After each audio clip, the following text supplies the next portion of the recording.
Executive Director, Maine. That's him. Hello, Commissioners.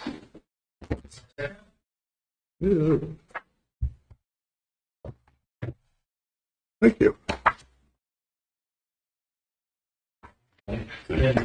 Do some extra thing. I think that follow the got. Should have been in the press. Thank you very much. Thank you again. All right.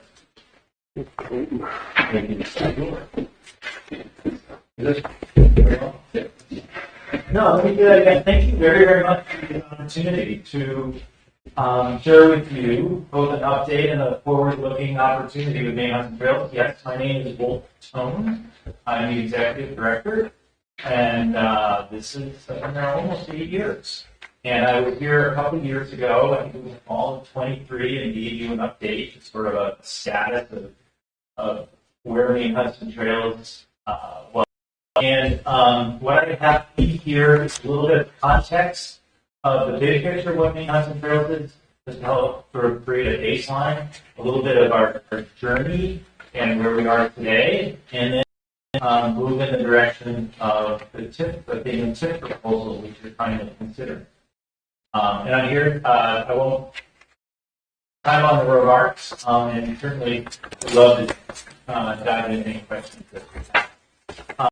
Overall, sort of calibrate the room, a general familiarity with Maine Hudson Trails and where we are on the landscape and what we do.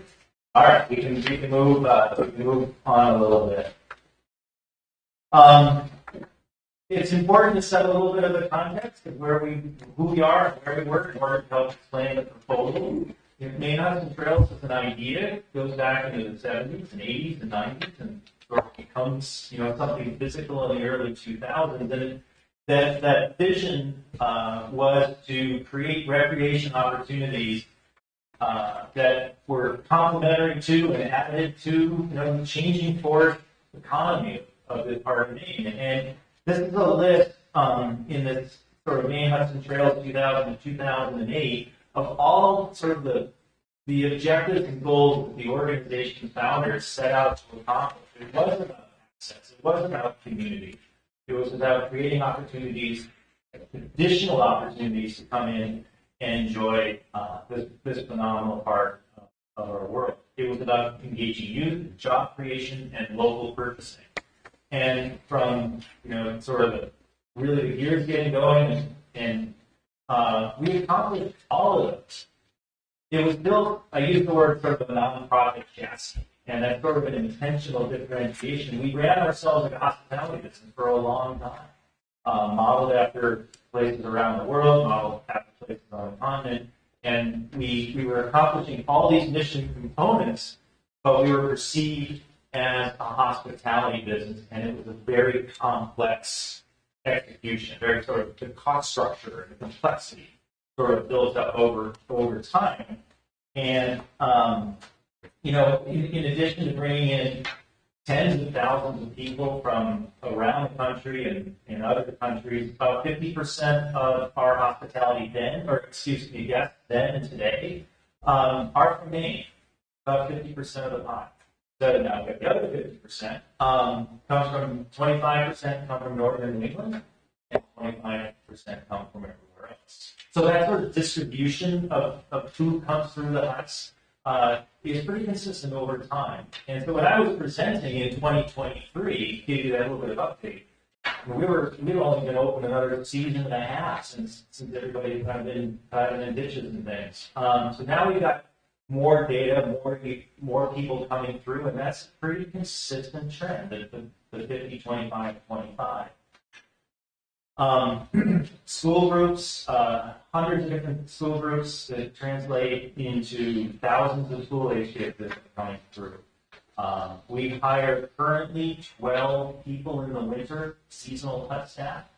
And one of the exciting metrics we ask when we meet them and greet them and train them at the beginning is our job is to get you all the way through the season and be there successful at the end of March and say, I had all these choices of things to do. I chose to work for Maine Hudson Trails, and I made that choice. And I think we're accomplishing that as an employer. We are not doing our work today alone. We're doing it in partnership, and I've listed on this proud Maine brand slides. Some of today's partners. So even outdoors is coming to the hut. We're deepening that part. Can we go shallow and wide with a lot of partners? Yes.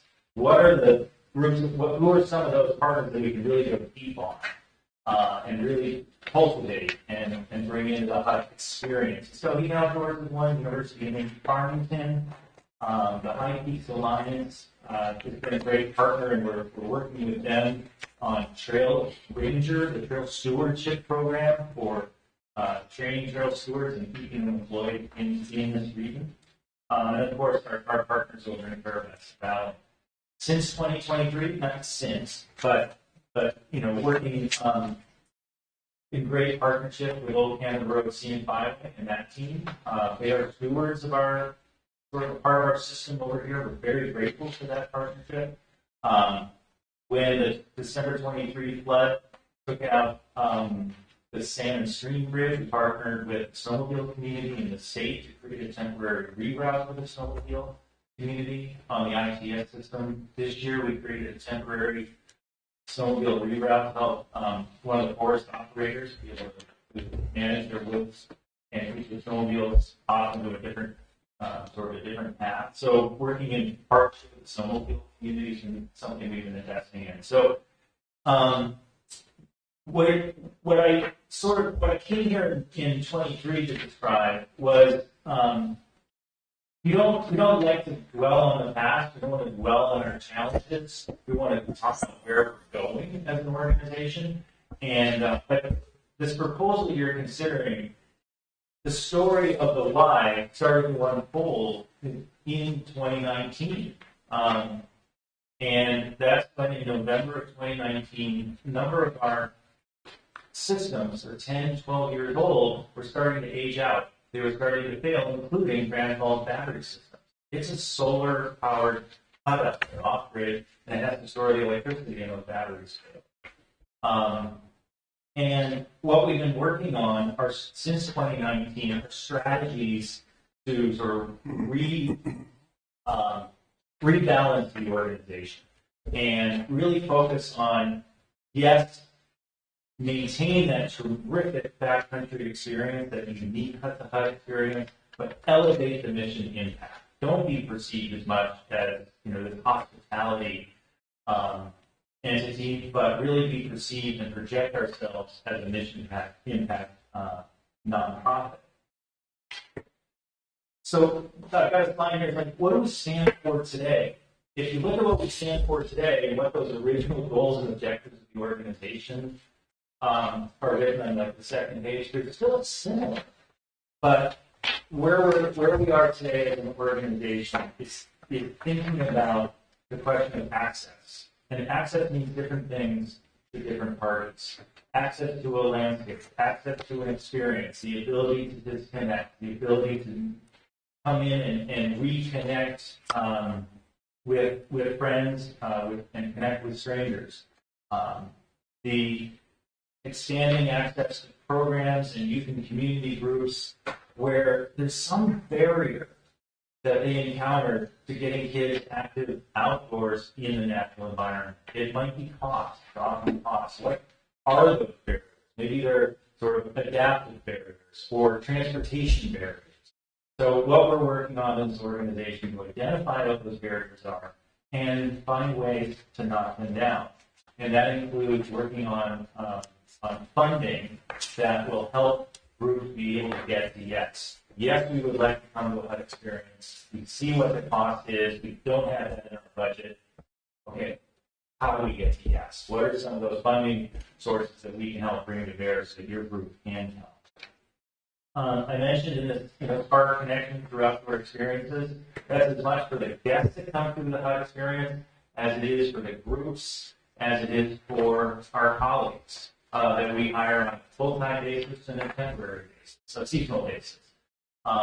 And we're finding that our hut staff are falling in love. They're coming from all over the country.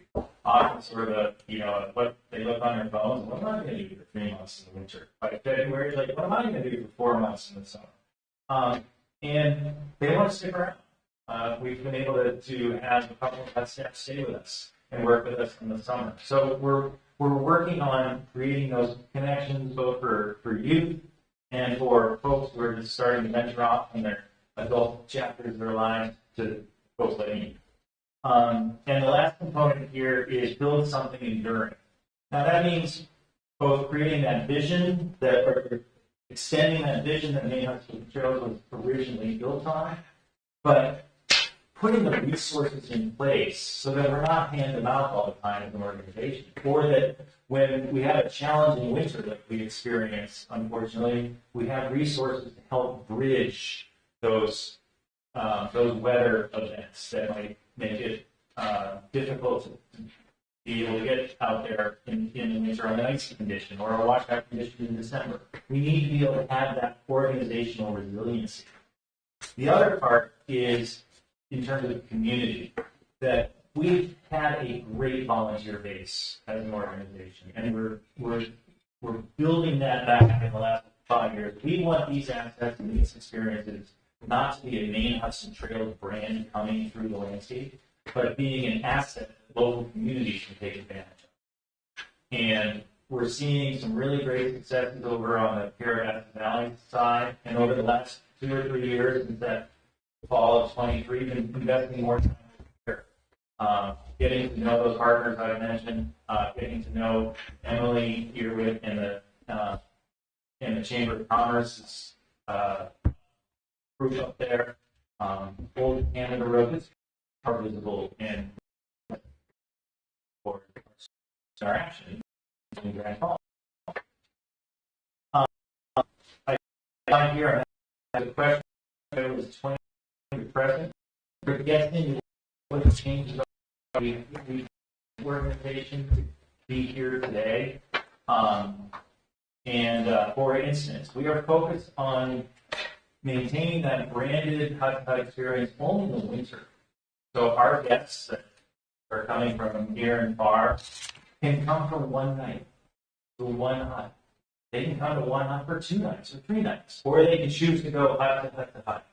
And we do that program from about the holidays until the 20th of March. We don't repeat that in the summer like we used to. Instead, we're making mostly Stratford Hut and Flagstaff Hut available to groups. You can rent the whole hut for your group. So that helps us not have to staff up and do all the logistics that it takes to run, but also helps us elevate that mission impact. And you can see some of the bold moves we've made. We're a fraction of the staff size that we had, and that's translating into our expense structure. We eliminated our debt in 2022, and we've been able to maintain that. Some will be a loan here and there, we just paid off, or some will be a loan, but really focused on debt. There's a number here that says that we get about 45% of our operating from our revenues from operating. So the pay people pay to come experience that means we're raising 65% of our funding. And it's almost like the physics of Maine Hudson Trails. As much as we try to wrench it around, that's kind of where those numbers are falling. So we have to make a strong case to private philanthropy and private grants. And in cases like this, have conversations around opportunity like the Damon tip. We are getting better at we practice and rehearse and tuned up our systems on fundraising in a campaign sense. And for about 18 months, we ran a seed campaign, sort of practice the art of fundraising. We were successful in achieving our $2 million goal in Maine. So now that we're more experienced, we hired a development director, worked on our case statements, we're embarking on a larger fundraising vision to help build that resiliency in this organization. Very, very excited. Let me skip into, take us back to the October presentation here in 2023. It was only a few months later when there was a gathering up Route 201, and I believe it was the Old Canada Road giving a presentation on where they've been, but also where they're going. And there were terrific people in that room, and we started to imagine how we take what Old Canada Road Scenic Byway wants to accomplish for trails, what sports and wet sports he wants to accomplish for trails, and what we were thinking about. And over the course of 2024, Maine voters did support the Maine Trails Fund. And upon the Maine Trails Fund, we applied, so between the meeting and the Maine Trails Fund, we benefited from the CORA grant, the Community Outdoor Recreation Assistance Recovery Program. And it gave us this grant, and we used it to develop a trails plan. So instead of just saying, open Grand Falls, well, how are we going to open Grand Falls? What do we need to do in order to make it something that is successful? And this was the first step. It's funny, it says Maine Hut Trail, Somerset County Trail Assessment Report. It wasn't the Somerset County Trail Report.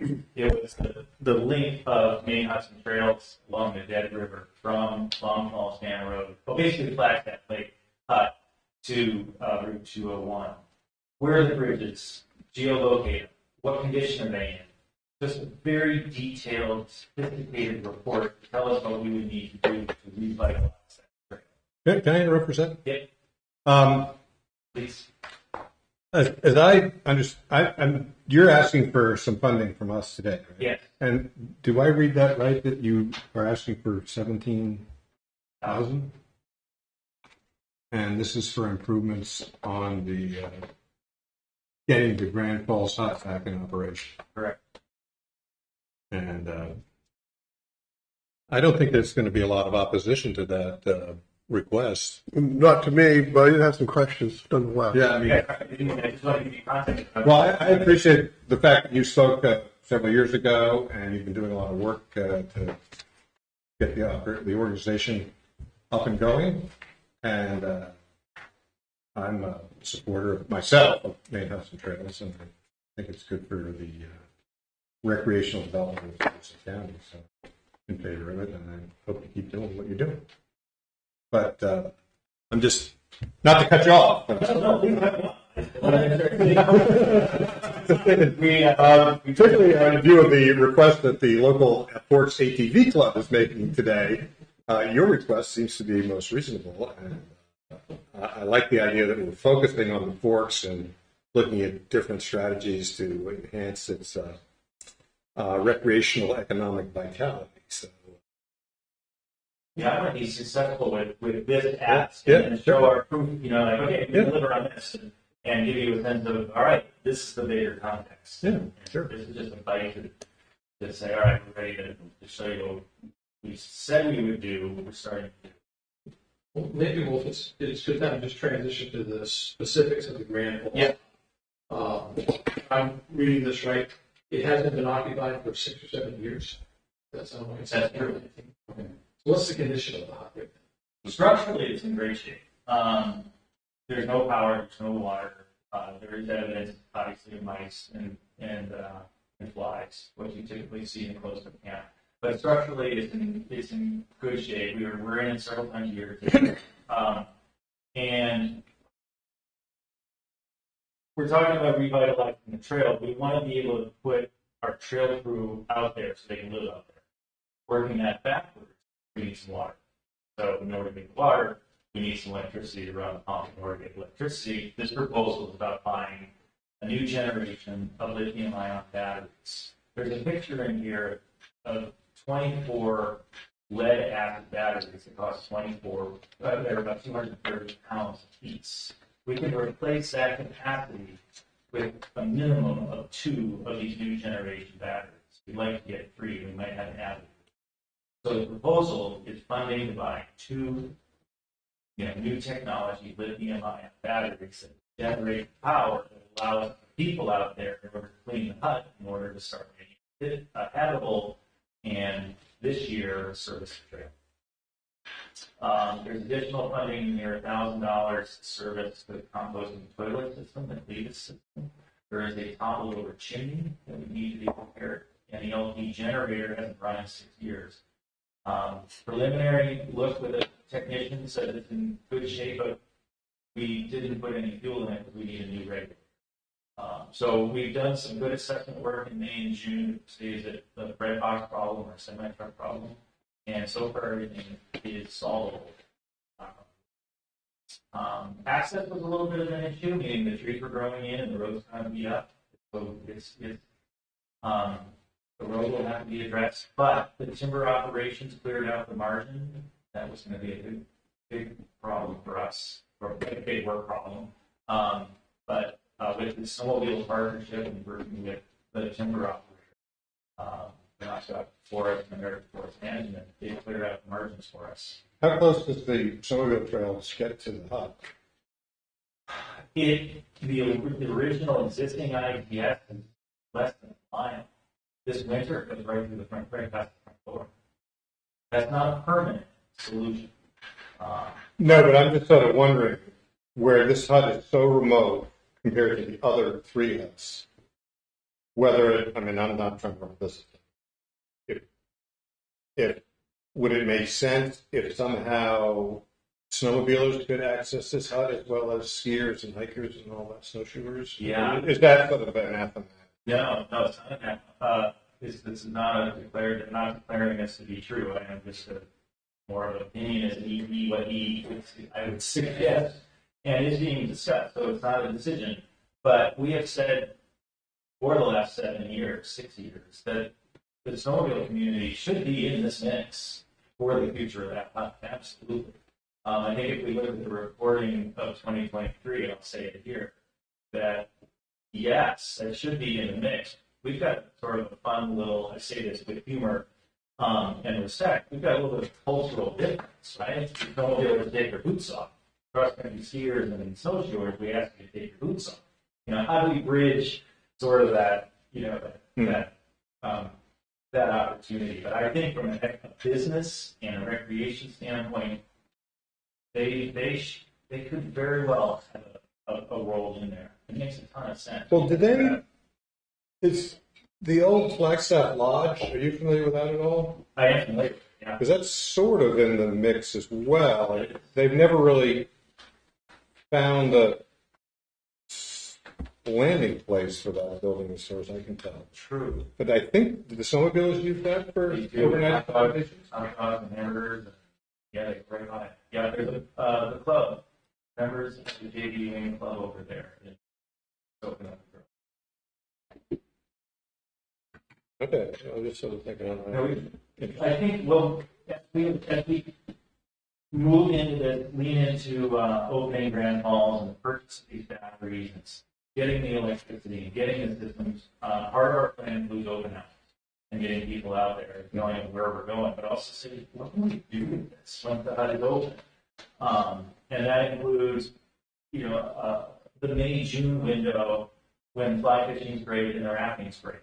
What are some of the business partnerships that we can create with businesses in the area of the 201 that can utilize that? Instead of bouncing 14 miles down the road and climbing a raft, is there something you could do at a hut the day before and just brainstorm? What are the possibilities and get out of our insulated sort of conversations in our heads and have those conversations in the 201 boardroom?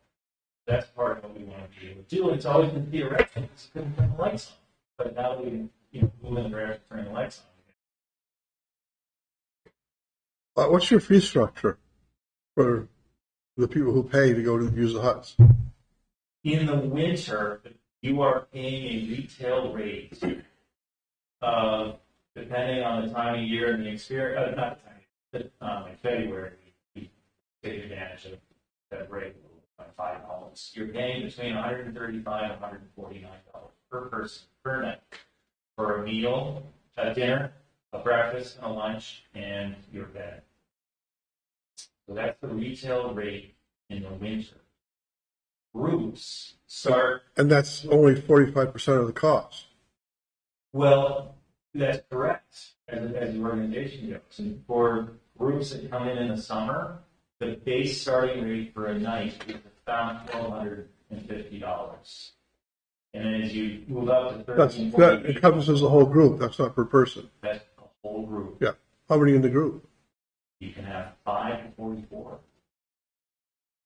So 44 is really worth the bang for the 12. Yeah, well, I was just curious, I was just kind of starting to, if you start getting different tiers, Right. we do charge a little bit more because of the wear and tear and use of the systems. But you're exactly right. If you ask yourself, what does it take to run the organization? It's a lot more than that. So then we pick $1,250 per group per night. And you look around at programs and they can't afford that. That's really the fund that we're raising. So we've already got to solve the $1,250 to what it really costs. Then we got to solve what can somebody afford to the retail rate, and that's what we're working on. It's tough.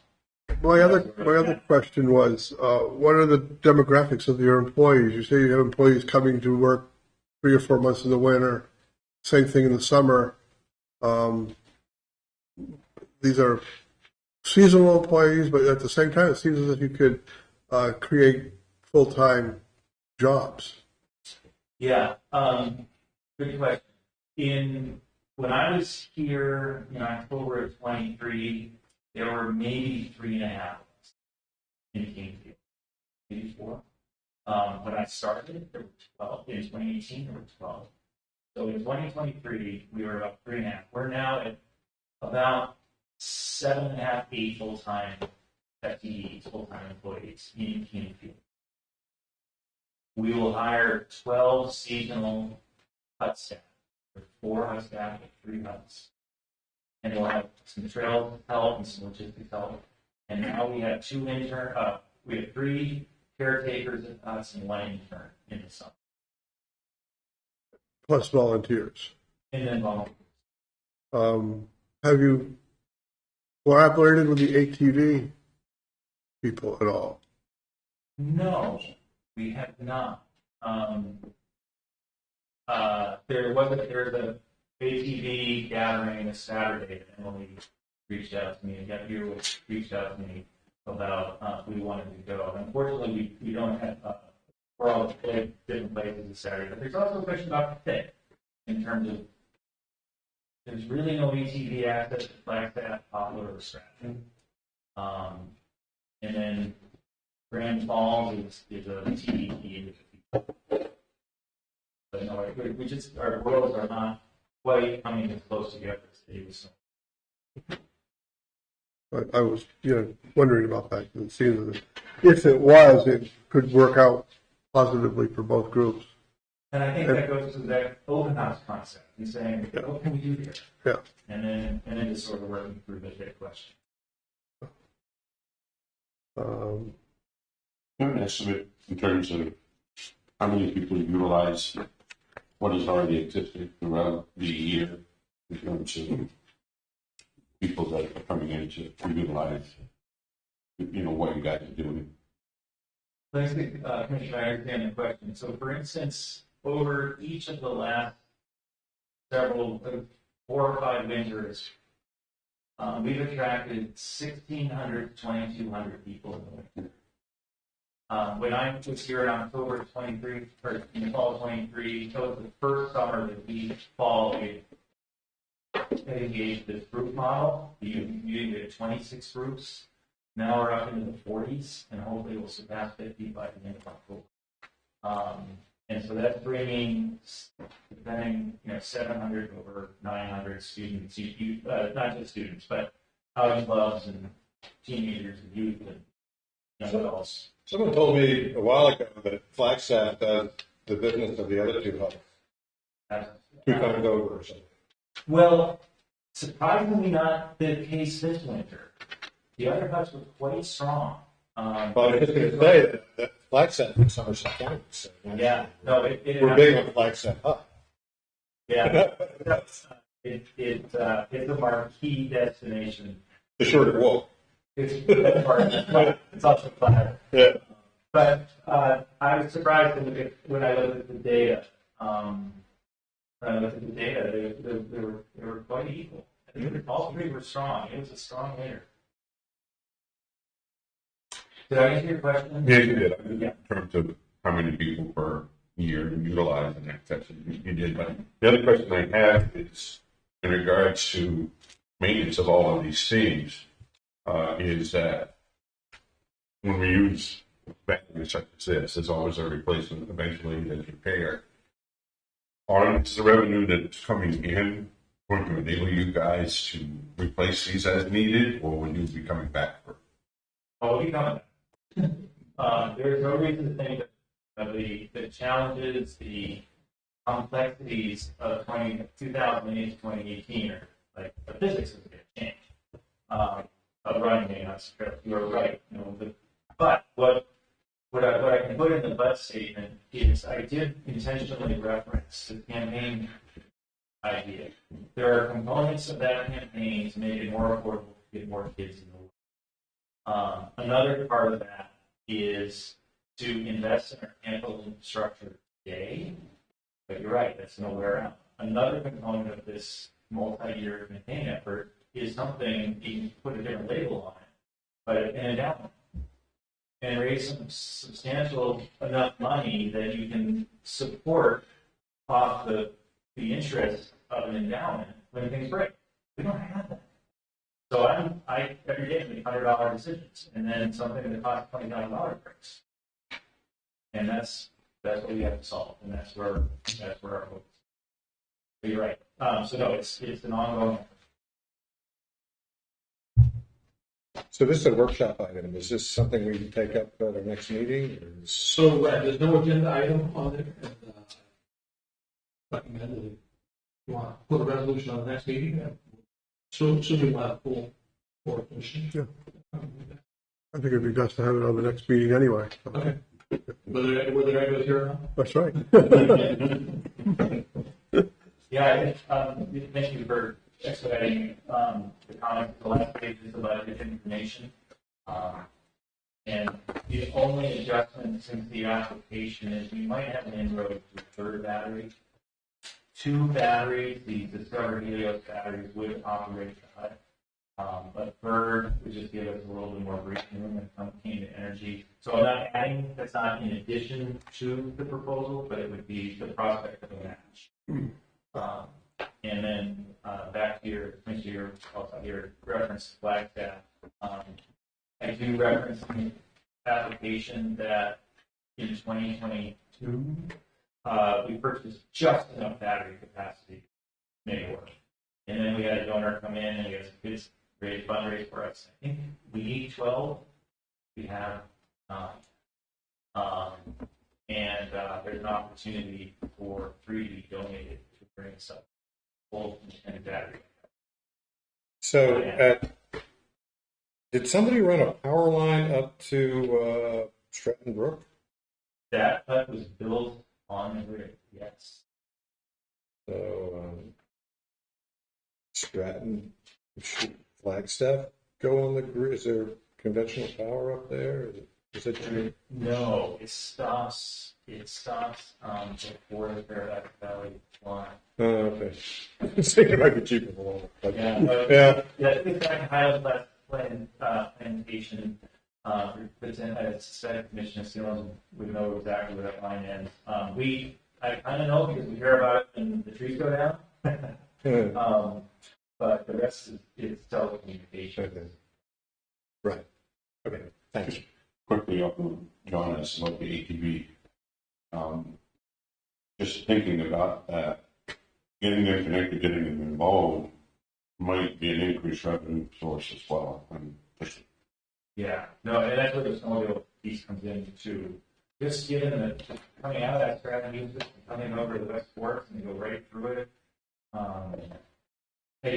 it's a stepwise plan to ID what we can do with it. I joined your comment or question about sort of how the huts perform relative to one another. As glorious and spectacular as Grand Falls is, it is the most sort of financially challenged. You can't get enough people. So the hut too far for people. Yeah. Yeah, because it makes sense when it was in that whole string, but once the string didn't keep going, it could impose a 14-mile. But coming in from Long Falls, so what we'd like to do is in the warm season, create trips from Flagstaff to Grand Falls Hut, including to start a canoe trip of how, and then as the trail gets brought back online, in the mountain bike. That paddle trip is beautiful, and it's flat water virtually the whole way, so you can go both directions. And that, I've done that. I agree with you. So I can't figure out where to put in anymore. It seems to have changed it at the top. So. right, and that's part of the main trail plan that we are working on. Phase 1 will rebuild the bridges and the trail to get you to the canoe liberty. And you put in also at Big Eddy. Great. Well, any other questions? I think we're all set. Thank you very much. Terrific. I'm very grateful for the opportunity to present. It's been years anticipating being able to get in front of you, put something in front of you for the big initiative, and available for any questions. Okay. Okay, great. Thank you. Come back in 2 weeks when we have you on the agenda. All right, so you want me to be present? You can either zoom in or. Yep. All right, yeah. Preferences to be here. Just in case It the, might be a good idea to be here, just in case the. yeah, that's why I requested that. Yeah. All right. I'll go ahead. Yeah, Thank you. great. Our next, excuse me, our next workshop is review of proposal from Lake Moxie ATV Club. So now we're going to move along the trail from Flagstaff to the Forks and along Route 201 and Lake Moxie Road. Ben Toll, who's the trail master of the club, he submitted a letter. I believe most of the Christians have had a chance to see it and review it. Ben, if you can, just give us a little thumbnail sketch of the plan for those trails. Yeah, so this particular trail is our main corridor trail that comes in from Somerset from Balaam and Point South, Greenville, Rockwood, and Boston area, Shirley, to reach the forest. This is both a snowmobile and ATV trail. This is this kind of falls up from our meeting last fall when we were looking to look at alternative routes in town. We asked to open up a portion of the Lake Moxie Road whole thing. And I think one of the visions actually rode the ATV trail and saw the condition of said trail. It's about a 5.2 mile trail from the Charlottesville Road to in town where it connects to base of the Lake Moxie Road. The trail is in extreme disrepair. And it's just the years and years we still have the story from 2023. Our system was kind of it seemed like it just fall our system all the way back. It was terrible. So a lot of our funding that we get from our municipal grants, the decisions were made over the years that okay, we put the river back in, we had activity from other towns, so we worked for us. So all that money was a lot of it was funneled to getting from landowners to keep landowner access and repair the bridges. So this particular trail has been neglected for far too long. So I'm looking at asking for assistance on funding to repair it as quickly as possible because we are the community is definitely getting hit by a lack of traffic because of the condition of this trail system. For instance, Maine last weekend or the week before, they put a count at 1,200 machines coming through on that new Canadian corridor, which is pretty impressive. The problem is they get to our area, they get onto the Shirley Road, and they have a couple options. They go to Rockwood, they go to Greenville, they go to the Forks, and unfortunately, the trail is just too rough. They go elsewhere, so we're losing that traffic. And being is the only single way in and out, it is a critical aspect for us.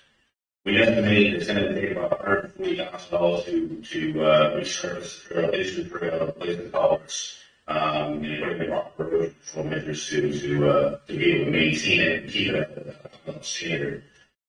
So I did apply for our municipal grant, and I was just told today that we have a total of 70,000 coming to us this year on an ask of 87,000. So we're short a little bit there. We got to move some money around, which shouldn't be a big deal. So I was looking at trying to get a match on the portion that's going to this particular section. And at least more from the de-rocking, ditching, erosion control, and some servicing of the work areas. We are applying for an NTP grant, which I see some letters of support. I'm sure you guys have seen those from Chamber of Commerce, Old Kent Road, Mr. Russo's office, and the clubs as well. That was for congressional spending. We did Christian Savage and I worked on it. It was denied. So it's going to start end of clubs. So we get that money, but our standard project vision for this is to have a multi-use bicycle trail on the side of this trail. So there's a little bit more construction costs to go along with that. And that bike trail will have the kind of a barrier between the trail and the bike system so they can get to Moxie Falls. This trail is also the only way to get in and out of Moxie Falls as well. Okay. Questions? How much of the trail that you're looking to repair is actually in the UT? It's about 1.5 miles.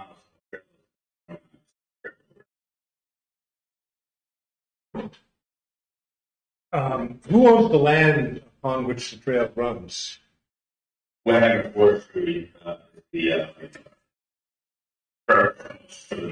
road, all the way to the top of the road, so you get to just above the hill by the river, and then that section goes into town as private owners, so businesses, all businesses are there. And I assume all the landowners are supporting these improvements. Favorable to you taking this. Yeah, yeah. And we do also have support from the state area, and helping to they offer a year to offset our costs with music grant. How much are you looking from us? Looking for a combination of $40,800. The municipal grant of the city. And that through phase one, and I was looking at the combination of possible tip money for the UC and maybe this or any other funding sources, or maybe the community benefit grants. It was something that we should do there. Then is there $41,000 worth of work that can be done on the 1.5 miles in the UC? Yes. So, Yeah. And this would be a The biggest extent of this is the recharge in that back gravel, getting gravel in there, and it's also how wide is this trail going to be when it's all done? 16 feet wide. So we maintain the same standards for riders, road system. If we make improvements in there, that's the agreement we have with the club with that. Well, And that includes the bike trail, the 16 feet? That does not include the main lower part where the church as well as the ECU go. who would build and design the bike trail? We would be working with Old Kent Road to they're engaged right now with a biking project West Force, and it's I'm trying to think of the company's name, but it's OSI. It's the model for the bike creation. But this would be much more of a point-to-point access piece for bikes to get off our the main bike trail that connects communities together to get to Moxie Falls. You Well, have phase, That's going to be, $250,000 range for the bike system, what was given as recommendations. you'll have phase one. What do you anticipate phase two? Phase two would be the restarting of the in-town trail parks, whatever is left over from the section. We think we'll be able to get from the Boise Road, half the Lake Moxie, or the Moxie Falls connector, and then from that point, we believe we could just resurface that area so that the phase two will be more And then fixing the last end on the project, and our second in few water bars, little more history, braking. Thank you. This is for David. The 1.2 in the UT, that would fit in with the TIF? Yes, yeah, Okay. absolutely. Yeah, very good. Yeah, we have funds if we wanted to do the full 40,000 plus, whatever it is, out of the TIF funds, we could do that. Okay. I just wanted to make sure that the TIF criteria could cover that. Yeah, recreational trails is a big Yeah. push, big part of the TIF. Yeah, excellent. So this would be on our agenda for our next meeting as well? Right, I didn't put it in that. No, Well, I can tell you that I'm fully in support of this. I said so when we turned you down on the on ATVs on the paved road, and given what we spend on snowmobile groomers, this seems like a heck of a bargain. So I don't have any against it at all. I think it's the right solution to the problem, and I think it's going to really be an economic benefit to the forks. And I don't think you're going to have a lot of objection. My basic rejection part before was risk and liability factors and being on the road, but I think this is a great alternative. And oh, yeah, the road was a bad idea, but this is very good, and I think that will enhance the trail experience too, so, both of the other commissioners have spoke positively about it, so. yeah. So anyway, we just have to wait a couple of weeks to see how the shoe drops. I'll put it on the agenda right now if you want. We got it forward. I don't think this is going to get I going. have another question.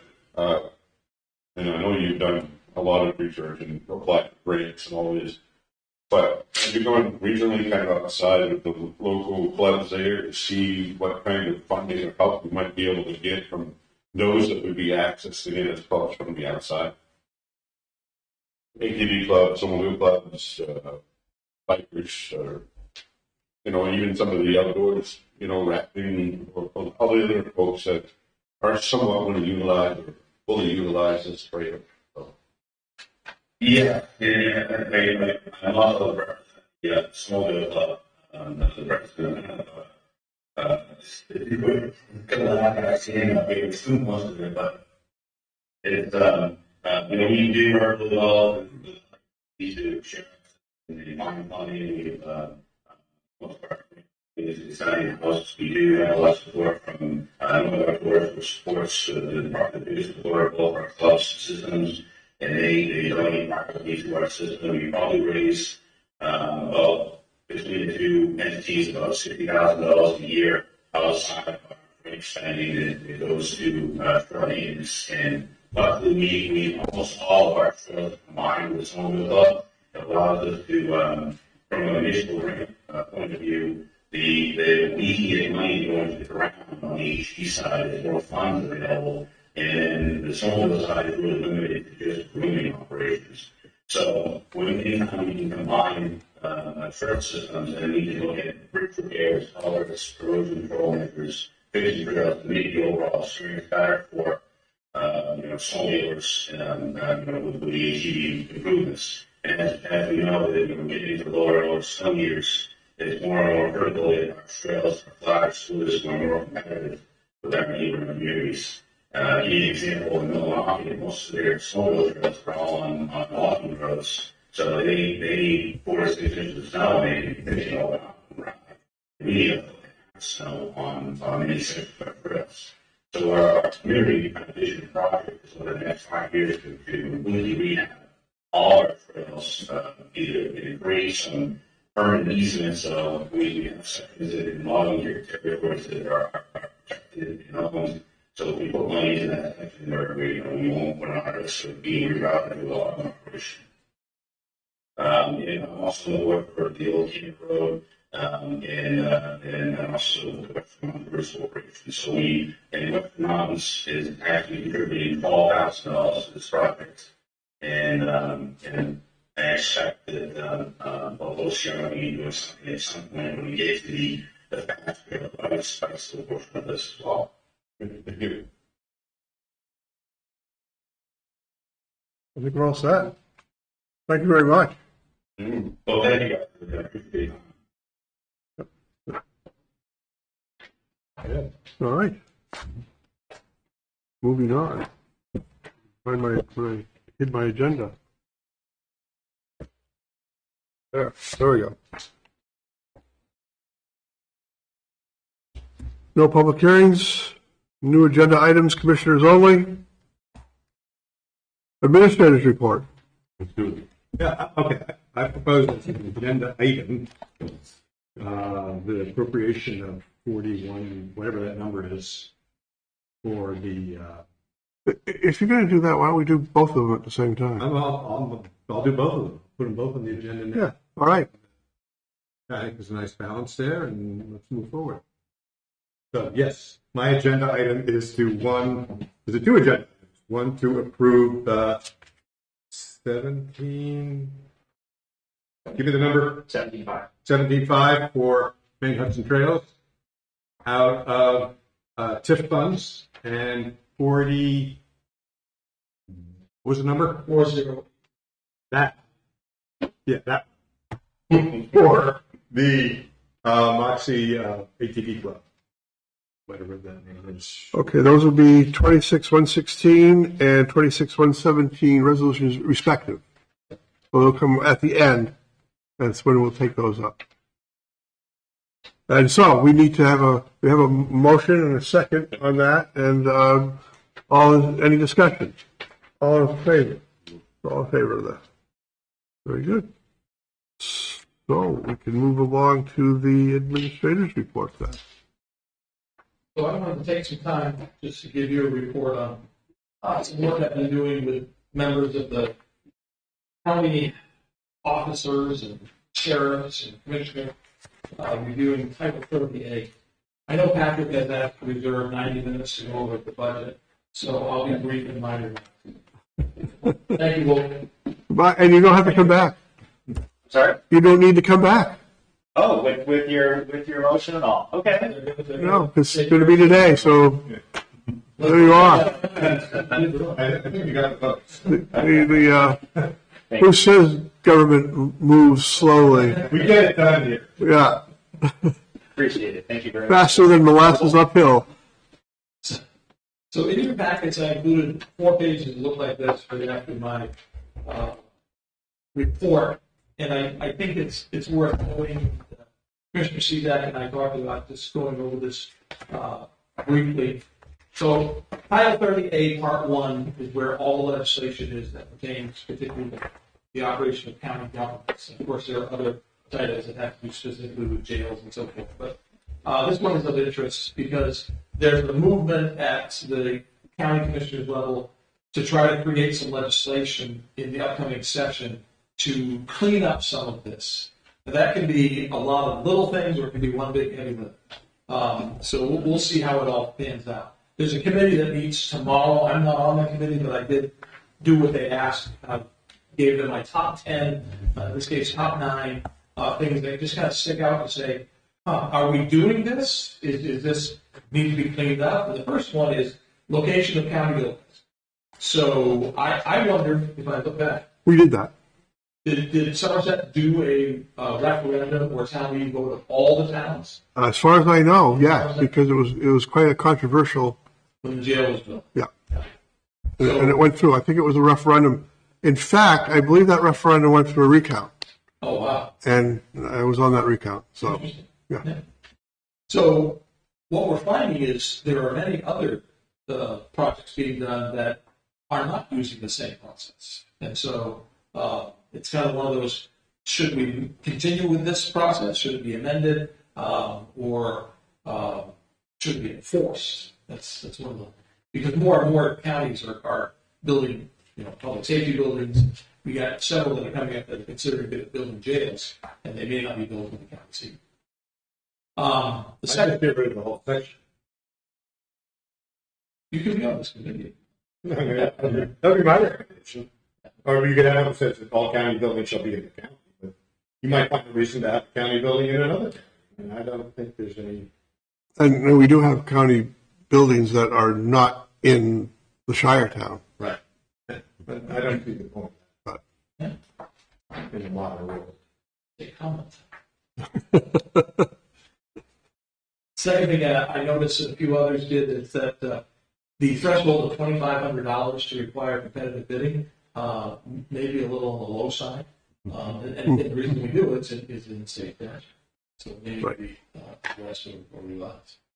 And cover the postage of a bid. $2,500. This one stuck out to me because I didn't realize it to be the case, and I've researched it a little bit more. Electric vehicles or zero emission vehicles by 2035. Counties, municipalities, school districts should be at 100% of vehicle purchases being zero emission. But it's hybrid or zero emission, so. Right. But I just don't see that happening in the next 10 years.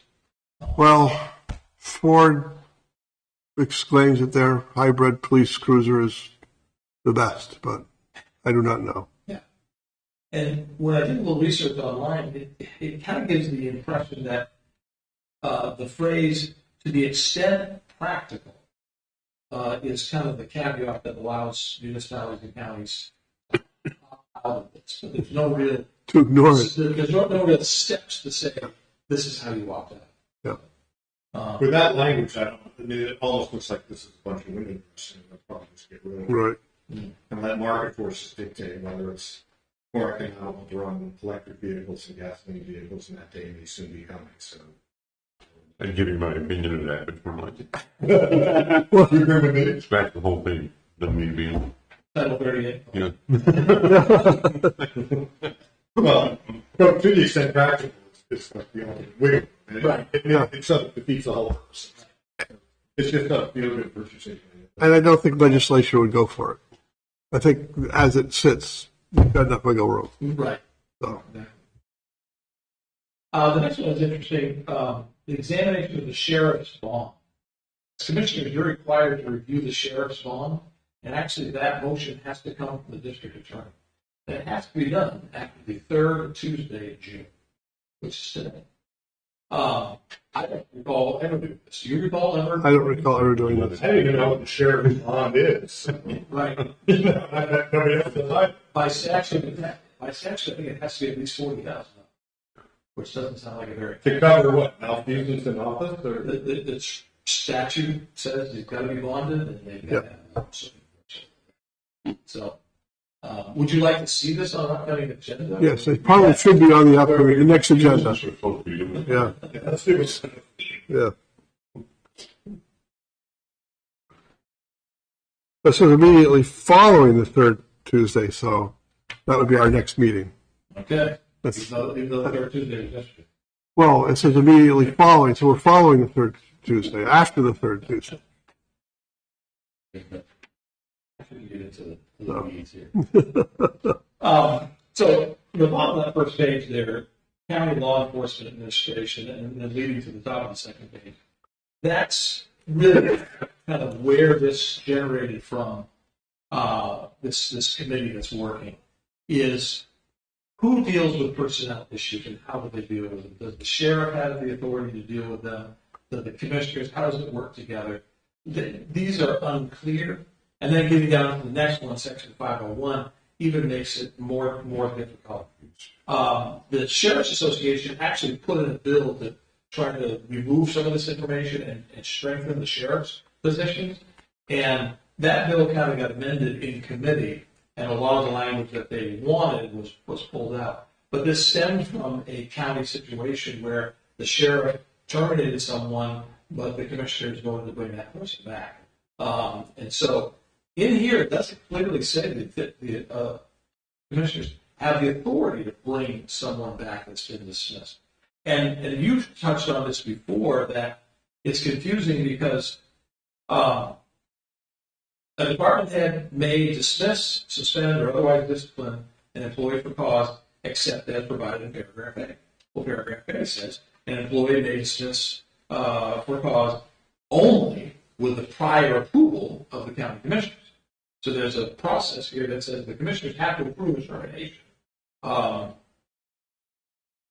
termination before it happens.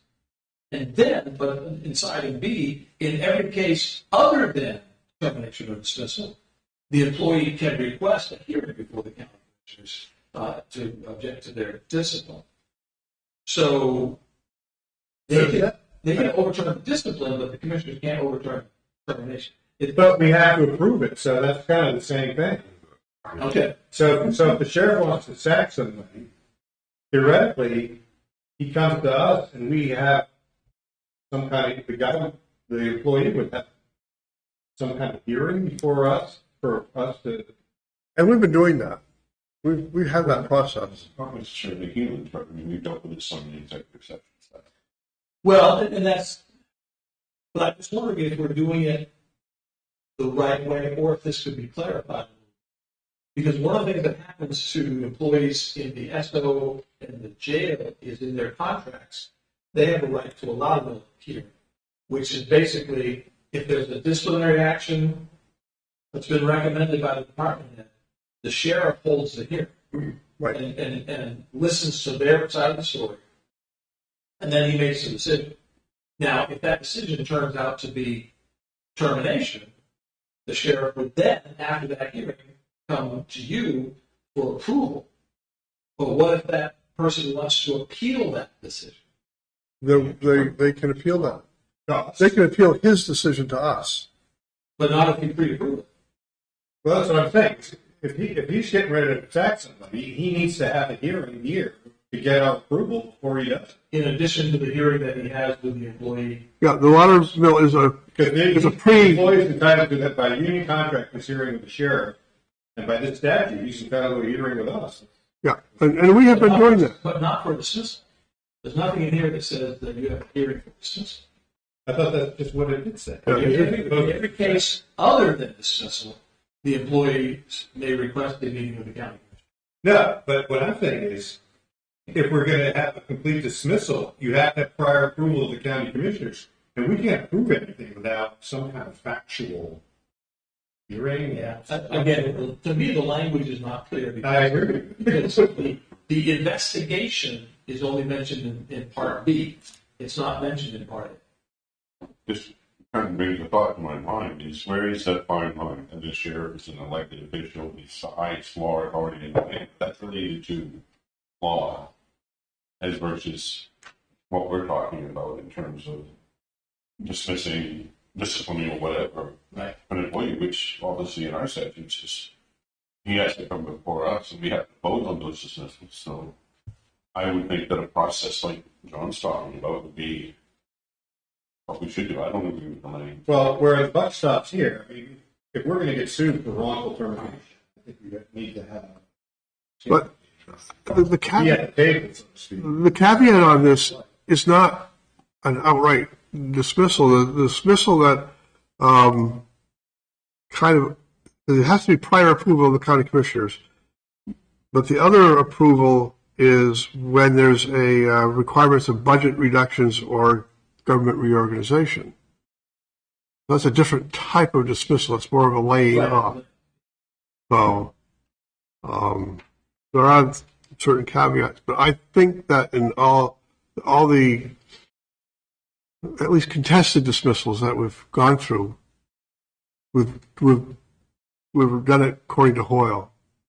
I think it would be interesting as this committee goes forward to see, because as you know, not every county does the same thing that every other county. The old adage is, you've seen one county, you've seen one county. So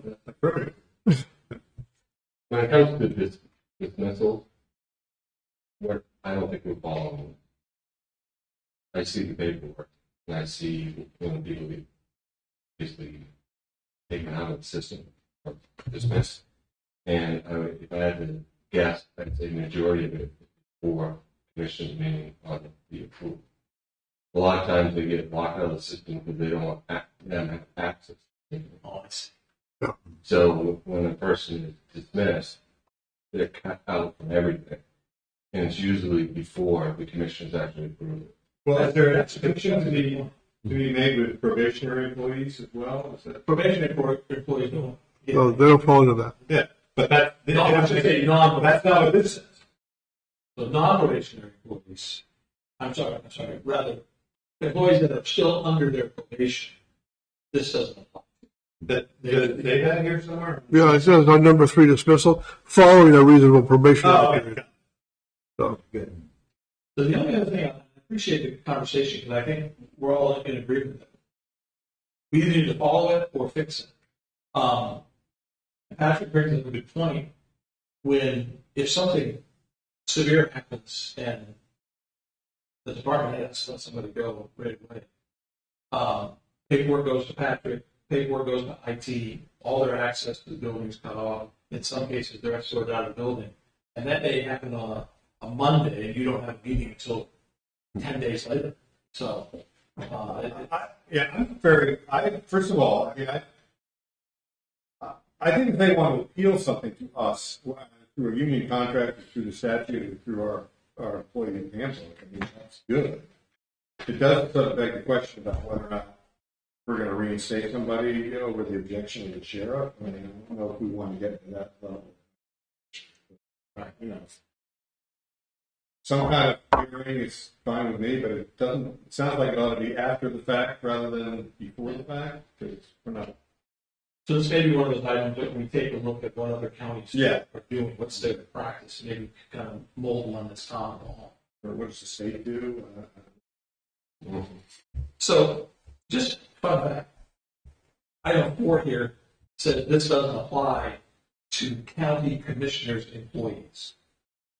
Who is the county commissioner's employee? It shouldn't be me, right?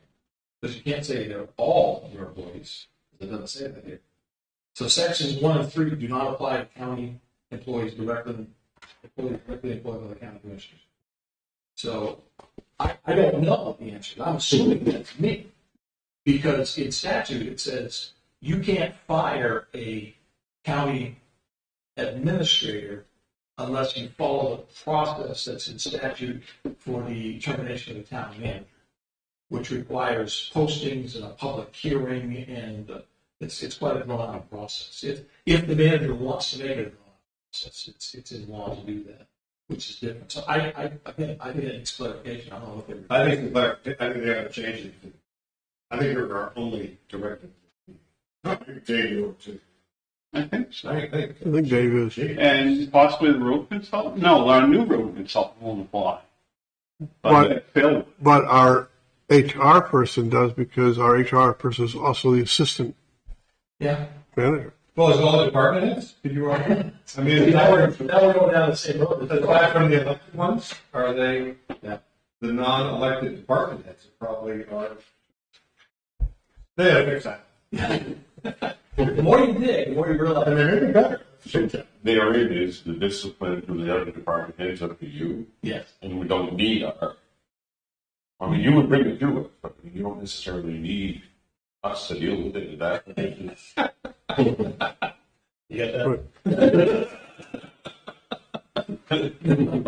because, in my respect, I think we need an internal process. If you dismiss yourself, we'll Yeah. You're 100% behind. we'll wonder about that. We might not accept it. we can all not do that. But no, my question is that, and I didn't realize the extent of what we oversee as commissioners, but we do have Oh, yeah. an oversight of personnel. Yeah. So the process should be, to work with you in any terms of any other department head, employee within the department versus, what I'm getting at is indirectly, you're not the only one who should have authority. Well, the interesting thing here is that section 5 says 1 and 3 do not apply, which means that we don't play any role in the selection and hiring of the chief deputy at all. That is correct. That's what the statute for years. And we haven't had anything to do Higher. with dismissal as well. That's right. So if a sheriff wanted to hire some totally unqualified person who was related to him 3 different ways. There are some qualifications.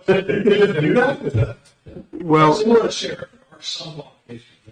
there's also the aspect that we need to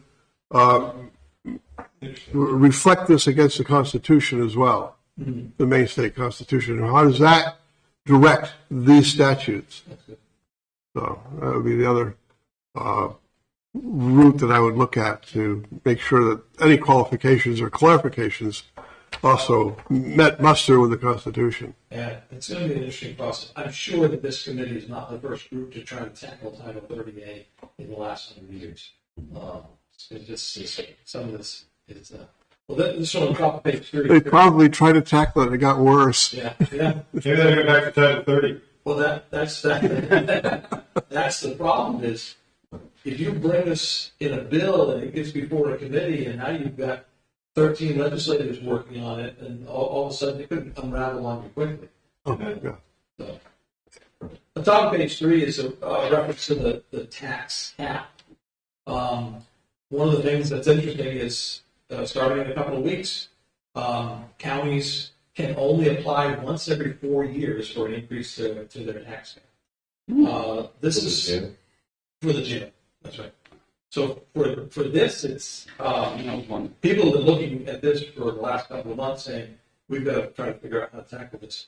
We had a meeting of the Jail Standards Council last week in Augusta, and it was tough. There were 16 of us around the table, and nobody really knew where to start fighting at this apple with the tax cap. So it's kind of been put on hold by the County Corrections Professional Standards Council. You just have to dismiss the prisoners. That's right. We let them all home. Similar to that is 706A. Patrick deals with this every year. Even though LB1, the tax levy limit, was removed for towns, it was not removed for counties. So counties are still required to calculate a tax levy limit. That's why Patrick asks people at every municipality for their information. And then they call me and say, why is Patrick asking me for this? We don't have to do it anymore. So that is something that was missed when they did that. Yeah. Hopefully they really did it. I also provided you this handout. This is the last thing I'll touch on. I found this interesting. This is the comparison of every county's budget process. So we have 16 counties and we have 16 different budget processes. So there's differences in fiscal years, obviously. There's differences in who has the final say. 9 of the counties, the budget committee has the final say. 7 of the counties, the commissioners have the final say. And so it is unique. How the budgets or committees are made up, it is, you just throw a dart in the dartboard. You get so many different ways. No, I mean, I like that idea of the budget really having the final say, because I think for the opposite. It doesn't make it personal. There are older references here where parts of the legislative body, like the local representatives and senators, they're on the budget committee. Some have voting power on the budget committees, some don't have voting power. There's Cumberland County is interesting because the budget committee includes the 5 commissioners and 9 other members. And in some cases, the budget committee members are elected. In 2 counties, they're elected on the November ballot, so they have to go out and get signatures to be on the budget committee in Aroostook and Knox. Yeah. That's why Knox County ran into trouble this year because they didn't have enough members. Right. To function. They had to have legislative change.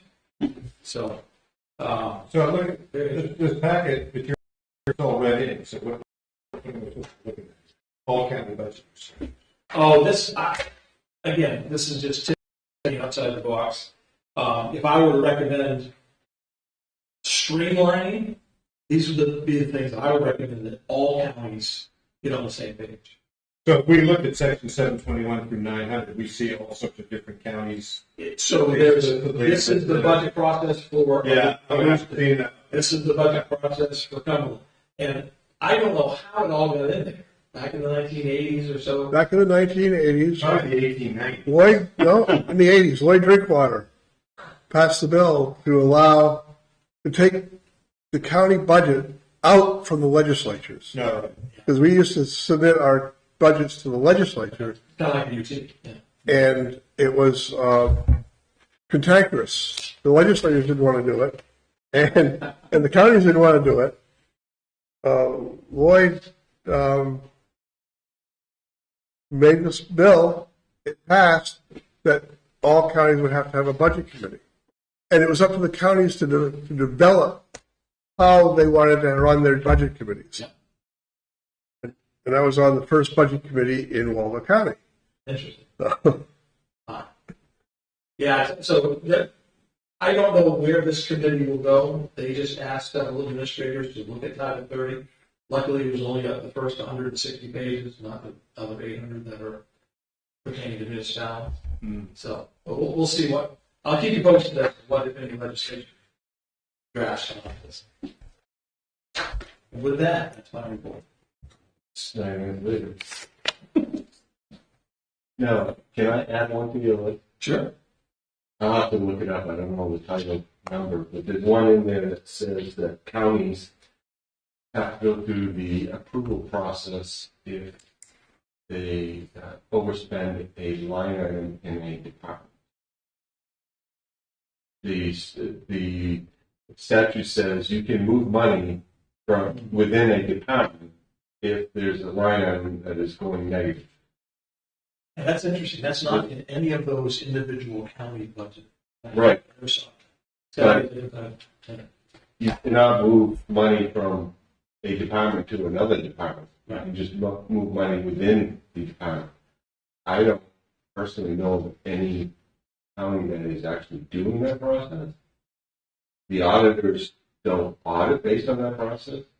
They look more at totals instead of each individual line item. So I would assume that'd be one of the titles you could get either revamped across that.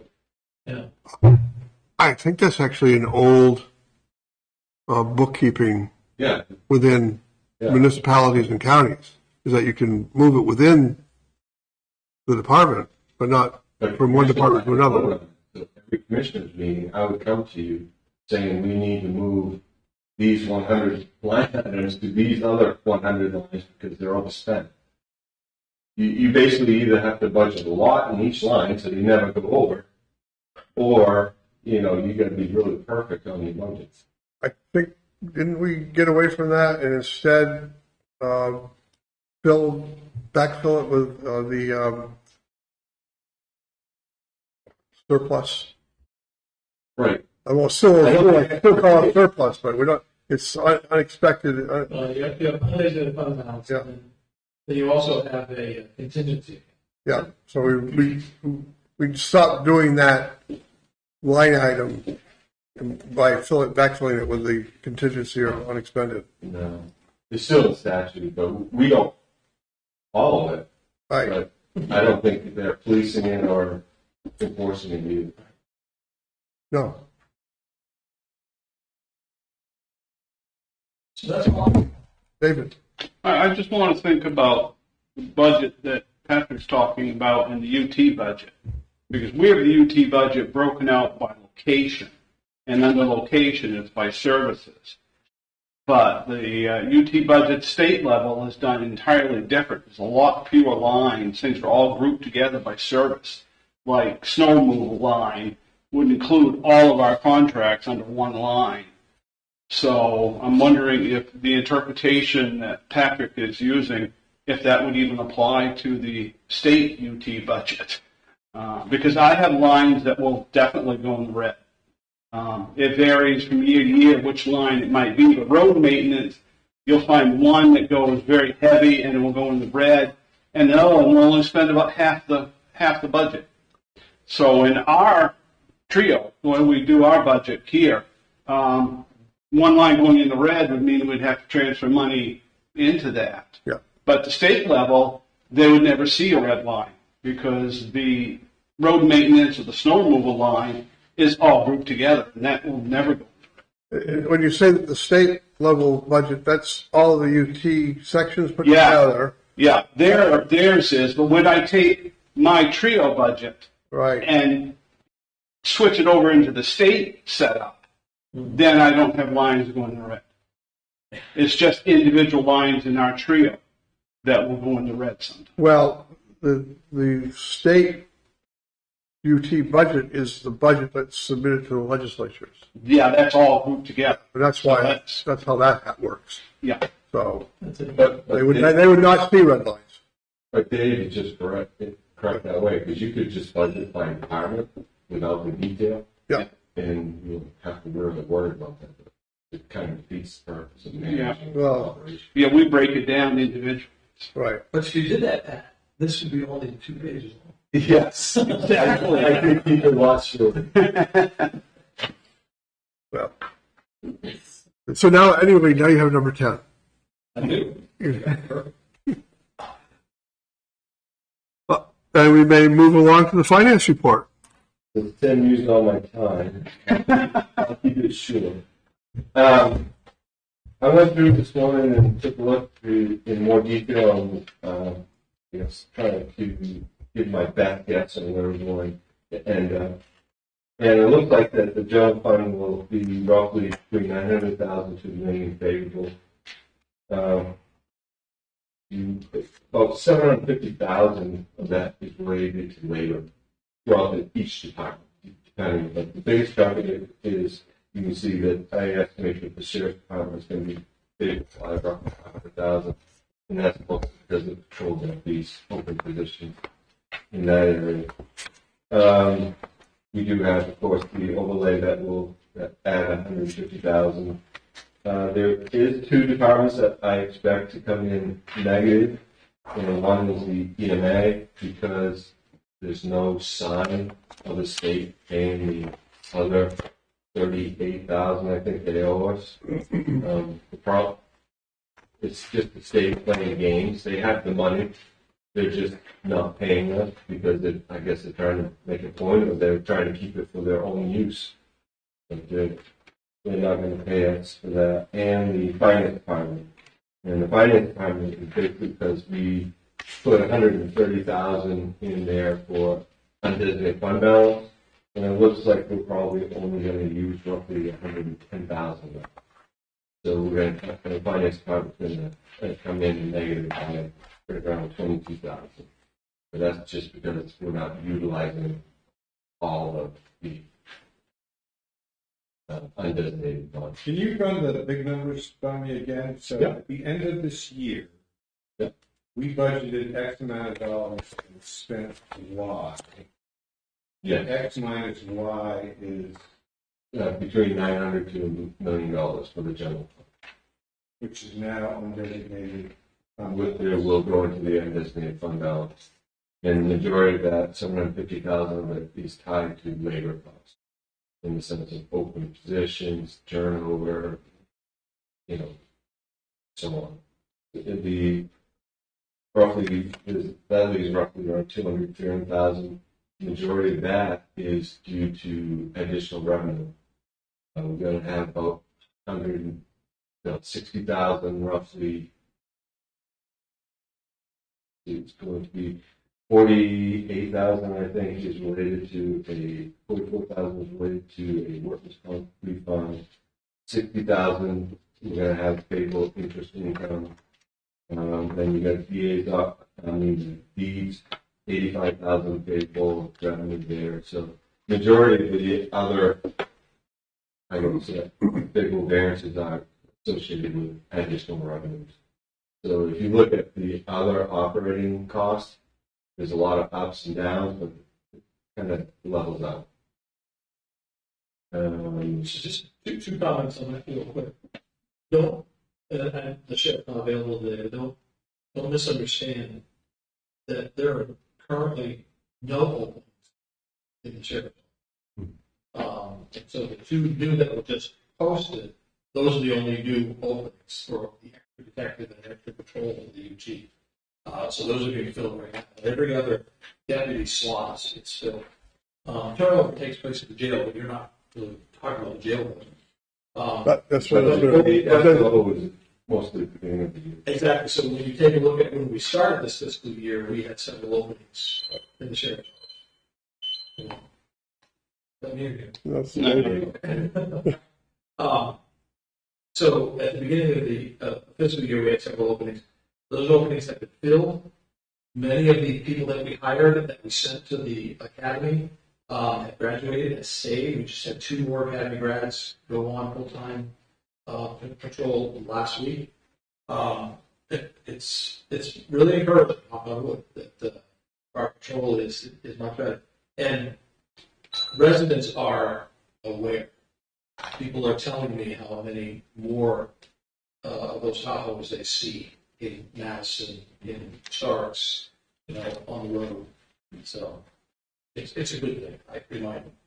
It is, and I can tell you that people in my area are very pleased because there's usually 2 or 3 cruises around most of the time. Yeah. So the area is much better covered in full Good. employment. The other thing is when we have $100 or $1 million fall back to the general fund to become an undesignated fund balance, it kind of makes it breathe a little easier because you advanced $935,000 in undesignated fund balance for the budget that starts in July. So you've already kind of replenished that undesignated fund. And I know there were some concerns mentioned during the budget time about running out of undesignated fund balance. I don't think the way we're forecasting it, I don't think it's going to happen soon. So, No, as long as you're. and The jail's going to do a little bit better than break even. Right now, it looks like I think it's going to come in favorable around 250,000. That means without the use of the 617,000 that we set aside, we're not going to have to use that. So in reality, the jail is 800,000 favorable to budget on the expense side, without that 600,000 additional revenue to net. Most of their savings, of course, is in the labor and benefit side, which is going to be favorable by roughly 635,000. So, and getting in Waldo, contract with Waldo helped a lot because our revenue for outside boarding is going to be like 300 plus over budget. That helps offset also the undesignated fund balance. So jail looks pretty good, other than in the same thing you mentioned about the sheriff's office. Just this past week, I went and did the benefit paperwork for 5 new CO. Yeah. So they're going to be going into the new year in full staff also. A lot of these labor savings, if you start keeping people up consistently, it's going to start going away. Which I guess it's a good thing in the sense. it just makes your job harder. Yeah, then I got to explain variance. I don't do that. And the UT, I discussed this with Dave a little bit this morning. Looks like that's going to come in between 150 to 175,000 favorable. That's mostly in road maintenance and snow removal. Looks like road maintenance is going to be about 125K favorable, and the snow removal is going to be about 50K favorable. So with that, the undesignated fund balances that we are left with, is it possible to use, say, in the jail, to use that for the roof mount equipment that needs to be replaced? No, I think we worked that into, we're going to utilize just the budget funds. I think we'll continue doing what we're doing in the sense that we use the undesignated fund balance to help balance the jail budget. But with the new capital structure that we have, Yeah. that we're trying to keep it somewhat level at a certain level, they'll utilize just the capital funds that they have available. I think the sheriff's is working with Bill to actually spread that out over a time period.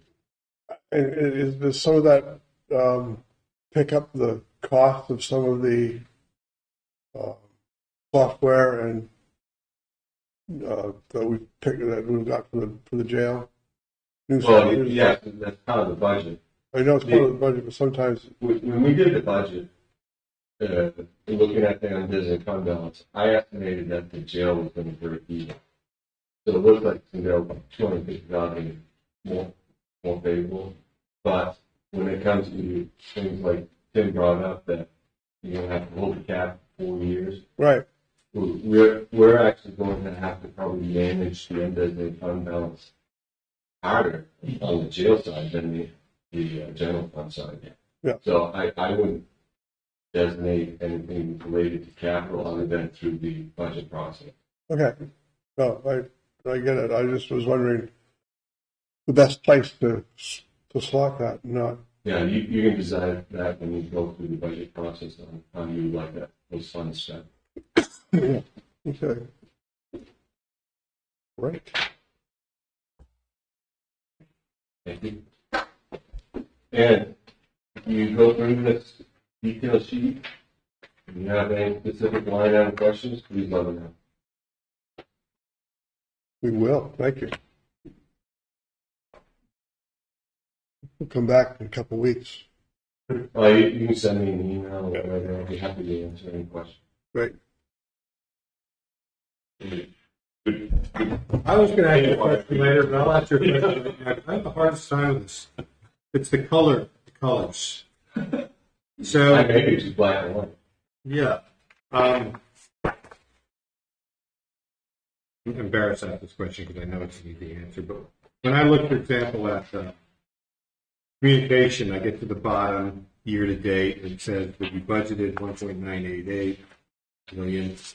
Our actual expense was 1.8, and it looks like we had a positive variance of 184,000. That's the way I do it. I don't get the red numbers. Surplus deficit, the 1.583. Because the town center does not bring in enough revenue to cover its expenses. So this negative 1.6 million is going against. Oh, okay. So we're subtracting the. Yeah. Okay. If that's a black number, if you look at deeds, at their budget, I would assume their number is positive because of the revenue that they generate. Yeah, their number is positive 117,000. Okay. So only deeds and finance have more revenues than tax expenses. So this big red number I'm looking at, it's subtracting the budgeted expenses from the budgeted or the actual revenue, and we get a big negative number in most of this. So when you're doing the budget, in my mind, when you look at those red numbers, or numbers in parentheses or not, that's what's actually going to taxation. Right. Okay. It makes perfect sense now. I'm so glad I asked this question. In Department Super. 1211, okay, Department 1211, that's where the tax that are brought in, it's a positive $8 million. So that's the total expenses of the general fund. Mm-hmm. So that offsets all the negatives. I didn't pay attention. Okay, let me just review. So that big number of 8 million to the positive. Is what is actually gone to the general fund portion of taxation. You look at the first line revenue, 270, the 15,145,000. That's actually what our tax revenue is. Right. 150 of it goes to overlay.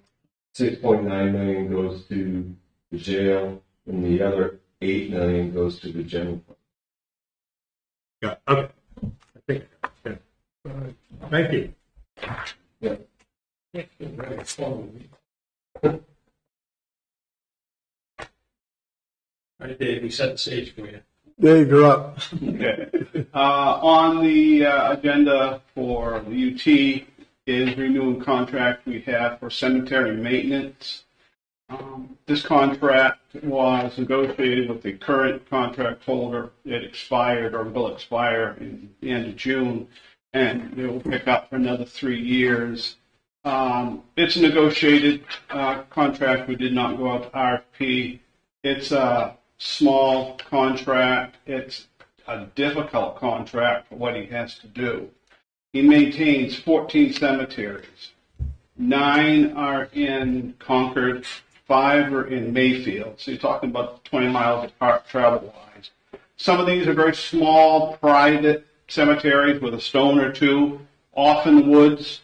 His major responsibility is making sure it's cleared and raked, in spring so people can walk into the graves if they need to. Others are in normal cemeteries requiring mowing, weed whacking, any other care. Sometimes the fence around it needs repair, straightening, that kind of thing. And it's difficult to find someone to do this kind of work. And it's just the way we've done this contract is we find someone that does a good job, we'd like to keep them. And it is a fairly small amount. What is it? What? What is it? 65 or 75? I don't have it. You should have a copy of the contract in your binders. Well, actually, you got one in your signature. Yeah. Yeah. So it's, I think it's 75 this year. 75,000 or 100. 75,000. Yeah, 75,000 would handle it differently, obviously. Yeah. But yeah, this is, It is about that $2,500. yeah, sometimes when you get somebody good, you want to keep them. Setting somebody up to take this over to save, a few $100, maybe $1,000, it would be a lot of work because of the 14 cemetery locations of the work. Nate does a good job. Nate Poulin is one that has it. And he's always at the end of the phone. If I need anything done, he's there. He's very good. Good. The other thing is there are certain things that my position has to do in the summer. First thing in the spring is go see if all the road signs are there. Any of them missing or need to be replaced, I order new ones. That's done, so now I am out replacing the ones that are missing or need to be replaced. So that's what I started doing yesterday. So that's my next stage. And all the new places that are built, I have to go out, find them, GPS them, and then assign them an address. That's my activities right now. And you'll be doing this all in an electric vehicle soon. I was thinking about Ford Lightning is the best known, but I don't think Ford makes a Lightning anymore. No, Yeah. they don't. But they still make the, was it the Explorer? No, that's, I would have to have a yeah, I pickup have to truck. look at it. I install the signs off the back of the tailgate. It's, yeah, Got to be a pickup truck. all right. Rivian still makes trucks. Rivian is very good, yeah. Yeah. Yeah, they make the truck. And of course, I could get a cyber truck. It'd be real fun. Back to the Maine woods and one of those. Yeah, no, don't do that. Yeah. Humvee. You can get an electric Yeah. Humvee. 5 tons Yeah. of electric truck. I Yeah. won't be able to make too many roads. Bridges you're gonna go to. Yeah. Think about electric trucks, electric cars. Nobody realizes how heavy those are. Yeah. Jake, you're getting all this down there. Yeah. Okay. All right. What's up? Well, we have no unfinished business, but we do have some new business and some added new business to boot. We'll start with Resolution 26-106 to approve the hire of Jeffrey Braun as patrol deputy for Somerset County Sheriff's Office. So, Okay. Discussion? All in favor? Here we go. Resolution 26-107 to approve the annual equitable sharing agreement and certification for the Somerset County Sheriff's Office. so Okay. Discussion? What is this? Every year it has to be signed by the chair of the commission, so any federal funds that become available Right here. be shared with the sheriff's office. Any further questions? All in favor? Here we go. Resolution 26-108 to approve paying $3,000 from community benefit funds to the Mercer Historical Society and $15,000 to the Canton Fire Department for completion of their matching grant projects. Okay. Discussion? All in favor? Good. Resolution 26-109 to approve the hire of Ramona Lawrence and Dominic Ford as corrections officers at the Somerset County Jail. Okay. Discussion? All in favor? John is at the ready. Resolution 26-110 to approve 3-year recommission for the following correctional officers: Ariana Bork, Karen Blodgett, Neil Pitcher, Derek McCarthy, Gary Lancaster, Jared Grant, and Gary Lancaster again. You get second. Yes. Discussion. All in favor? Hmm. To pass. We all said yes. Yay. Resolution 26-111 to accept the resignation of Tatum Rosignol from her position as dispatcher at the Somerset Regional Communications Center. Oh, Discussion. All in favor? Is that a yes from you, John, or? Yes. Yeah, okay. I didn't know if John was not voting. I was it. It was, this was wondering which way the blink was going. Thank you. So it's unanimous. 4. Resolution 26-112 to approve the contract for policing services with the town of Madison for FY27. oh. Discussion. Is What's this the the renewal of the contract for the current, or is this an additional? So this is the contract that you approved the budget for it in your budget process, $567,000. We had to wait till after Matt's approved it at their town meeting. Okay. So now that they have town meeting approval, we send the contract up, and get everybody signed. You all set? Very yes. All in favor? Let's go. Resolution 26-113 to approve the contract for school resource officer with the town of Madison and MSAD 59.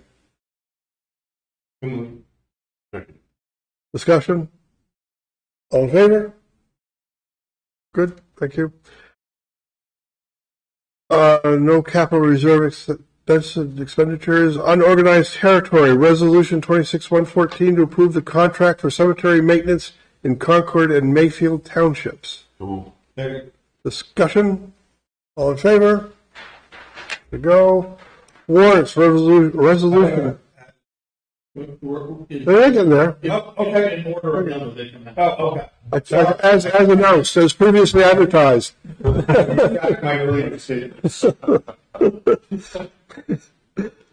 Resolution 26-115 to approve the treasurer's warrant for general fund, Somerset County Jail, unorganized territory, and TIF community benefits for a total of $465,726.83. oh. Discussion. All in favor? Let's go. And 26-116 to Maine Trails for the amount of, what was their amount? $17,500 from TIP. The move. Second. Discussion. Just, I guess I'm in approval of this, but can we somehow just kind of have the opportunity to work with them to just kind of help with gaining revenue? Is there something that, I guess my thought is that I never like the fact that people have to keep coming back for more. Is there a way that we can get involved to help them? You can keep giving a tip. Well, but we do what else at some You know point. what I mean? I mean, it's just, I had these discussions. it should be an increased revenue ability so that they don't have to keep coming back. And I think that was one of the reasons that Wolf and I discussed this. And I mean, I was actually surprised that he took such a small bite of 75. And I think it's clear that, you know, if they continue to get momentum to do these projects, then they will probably be back for a request for another phase. But the other thing is, they were in pretty rough shape a couple years ago. Yeah.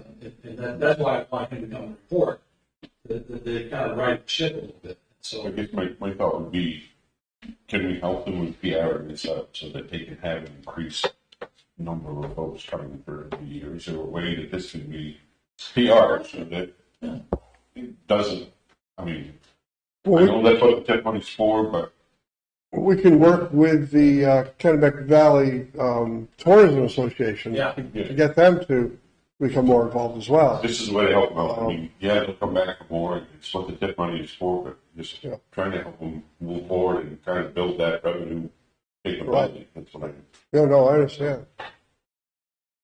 Okay. So, That's all I had. any further discussion? All in favor? That's a go. And resolution 26-117, Moxie, So the Lake Moxie ATV Club grant for $40,800. is there a motion? So, Discussion. All in favor? Okay, we're good. All right. Somebody wants to end the meeting. It's going to end in 4 minutes and 34 seconds. I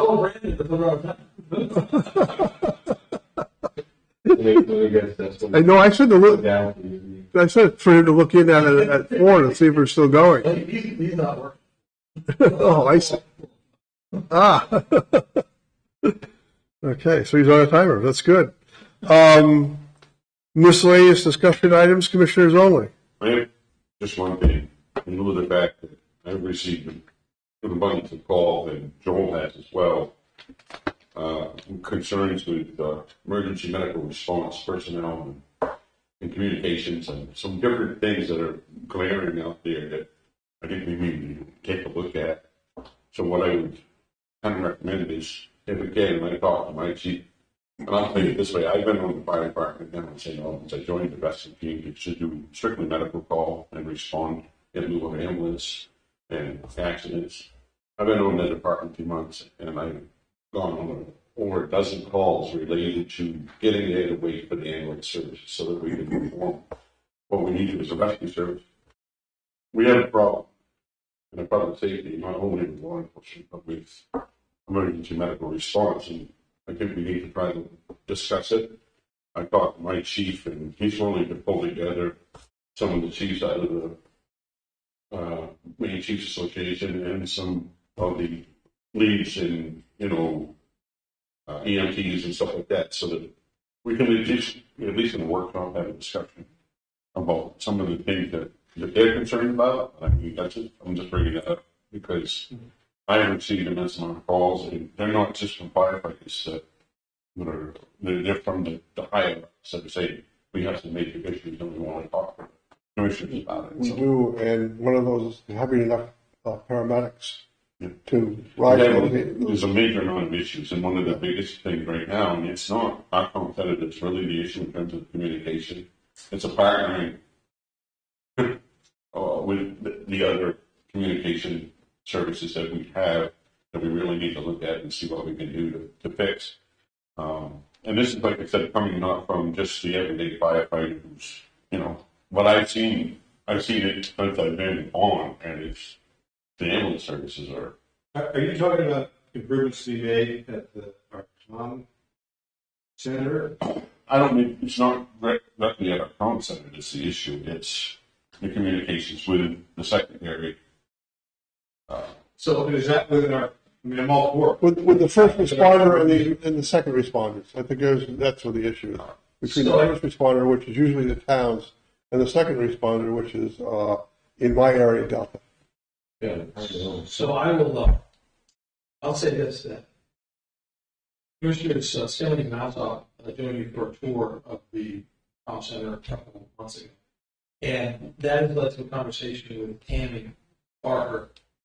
Probably starting the second meeting in July, we're going to have a series of workshops over several meetings about policies surrounding the communication center. I think we can certainly put this in there to workshop that. Communications with fire chiefs, communications with ambulance, and that sort of thing. But I think it'll be good for you as a commission to really kind of get into the weeds a little bit with what Tammy is working with out there. And I think it'll be beneficial because it's going to lead into some budget talks for the next year, but also lead into some policy talk that you have control of right now. Good. Right, yeah. Seems like it's already in the work. Yeah. Good. And you have your feet on the ground by having joined your Fire department. What's that? You have the feet on the ground, you're a direct contact there. Seeing That's just good. ineffective. And then it's when we're going to amend that Northern Light is going to shorten their reasonable response to things through their ambulance services as well. Who is? Northern Light. Oh, That will be another pending issue in terms of ambulance services. So yeah, that's why that is a Fairfield, rumor. I don't that's think why that- Fairfield and some other So, towns are going to their own, transport. Not just first responders, but also being in transport. So, any further miscellaneous discussions? None for me. Okay, Meetings ended. nothing for me. I guess we're good. So on that side of documents, there are a ton of recommissions. There's that, And there's only 3 of you here, so make sure that. there's that, and I have these. I did not bring my pen. There's a pen in the drawer over there. You go right up your green log. So. Are there more shoes to drop on your IT license? And Yeah.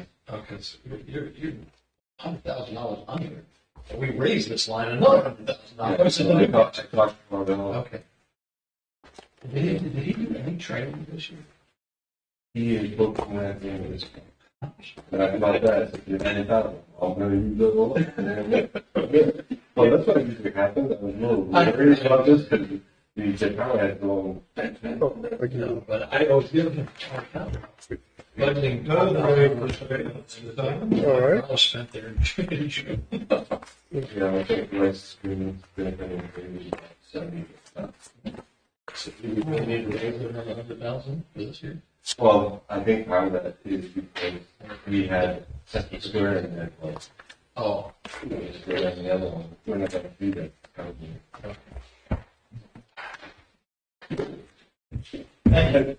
However, it's going to go. I mean, you're You can sign this. You know, remember that. What's our contract record?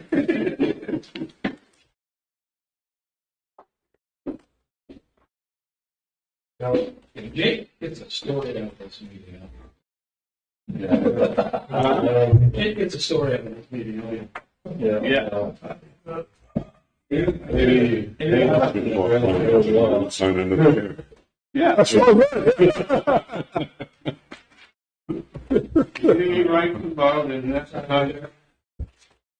I do that a lot. There, you need to sign those. This is signed. And I've got a meeting with the month before. So. Right, I gave, Huh? this is the other one. That needs to be signed. I need one of those Joe Biden signing machines. all of them. Okay. It's crazy how we all remember something. Or just the one, yeah, the auto pen is the big thing. Yours is, Well, I heard the name, but Yeah. my name. I just have somebody get a lot of signatures. It's the ghosts of UT budget past are calling your name. The ghosts of UT budget pasts are calling your name. Somebody skipped one here. Scott, skip one. I skip one? Yep. There you go. Yeah, because my tongue's not working out. All right. All right. Okay, there's these. Here. Signed everything. All right, you sign everyone. Yes, sir. Do you remember a children's series called Danny Dunn and the whatever? Yeah. Okay, because Danny Dunn had written a multi-signature machine. Ah, And he would write with all these other pens and copies, Yeah. just writing with one. yeah. So the idea of the signature thing, That's what I was thinking of when you, Informational. that happened. Just how late we'd be here. Still in seconds. I think it's since you ran both, or maybe even never came. I remember Danny Dan, yeah. Boy. Well, I like that. I think it's doing Well, he's always said he's a big fan of ecotourism, so. They don't allow him to have the or his mom. Yeah, having hikers and ATVers in the same building strikes me as not the best. Well, if it's the only way you can keep that building operating, that makes perfect sense to me. And as a hiker, more of a hiker than an ATV, if I had to share space, I would enjoy it. I like meeting people. I like seeing what they're doing, where they've been. It's not a big deal for me, and I think for most people, feel the same way. I leave that often, and people know more about it than I do. Yeah, I mean that's what. Yeah. My problem with hikers, you go all the way up there, you get there, and it might be 4 o'clock in the afternoon. You're stuck there. I can read a book, or you can't watch your favorite TV show. I can kind of not a lot to do. Play chess or checkers or The cards. only one I've been I guess in, poker. Be fun. the only one I've been in is the Grand Falls. Yeah, that's the only one I have. Yeah, I've been in the others. The one I went to was Grand Falls was new when I was there. So it was all. I went inside and put thing, and they were cooking some Italian dish, and I thought that it smelled. Yeah, we go up to the Pratt and Brookville. That's a good hike up there. Frustrated and then showing 3 miles up. 3.5. Yeah, I think Target is right. I'm just kidding. I'm going for me. Seriously. See you later. That's what we call the Allsop, So, what's it? Just for clarification, Sure. motion to adjourn. So move. What would we put your initial? So, before the next meeting, the next meeting, I'm going to rest of it, so I can remember that. And Oh, yeah, I gotta remember that. That's the time. Hey, Scott, last meeting, you said there was somebody that I didn't really catch the whole thing. That, Somebody was. that. Yeah, I did. Actually, we've sent a couple of more institutions related to what we've been able to do for So I think it's really neat to have people say, it's an all. We'll see you guys. See you, Dave. Many calls from the towns in my district related to their increases, and set the record straight from it. It's really not the county budget increases, the issue, it's the valuation. That's good. Yeah. So, but, we're not getting some good feedback. And so I'll, There's that. Got to give you that. give me issues with my signature. What's that? Because it wasn't in there. Well, I mean, I've got all the information about. Well, when did you get it? You must have gotten it months ago. I got it in. I emailed him priority mail 6 days prior to. Oh. Okay. I was like that. But going into the post office, I tracked it because it's like I said, it's in the priority mail. And it was received by the mail handler at the Secretary of State's office before 5 o'clock on June 1st. Well, they're saying because it wasn't there on June 1st at the elections, where they take care of it, that they just qualified the signatures. Well, you only got to write. I'm going to write it, but I'm going to appeal. Yeah. Oh, you should have a right to appeal. That's ridiculous. Well, they're giving me a runaround on that too. They're telling me there's really no reason why I should appeal. It's going to get rejected. Well, I have the right to appeal. So the Secretary of State's office, and whether it's because of everything that's going on with the election or whatever the deal is, all of the postmarks had my. But you've been on the candidate list for months.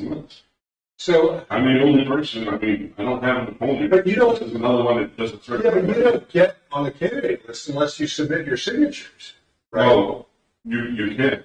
No, he's on the ethics list. He's not on the I'm not state. on the state. I'm on the ethics. So, and here's the other thing that is frustrating to me, other than the fact that all of the things postmarked were there on time.